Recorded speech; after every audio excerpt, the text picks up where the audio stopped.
हमारे बेबी को कुछ नहीं होगा, मुझे यकीन है। परेशान मत हो तुम। यकीन है मुझे कि वो ठीक है।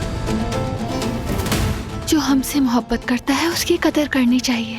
जो कदर नहीं करता वो तन्हा रह जाता है। देखा जाए तो अल्लाह ने हमारी दुआ सुन ली।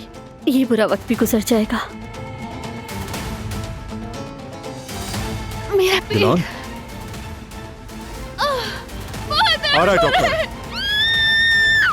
जल्दी कुछ करो। हिम्मत करो बस। क्या हो रहा है दिलान को? क्या हुआ? वो ठीक तो है?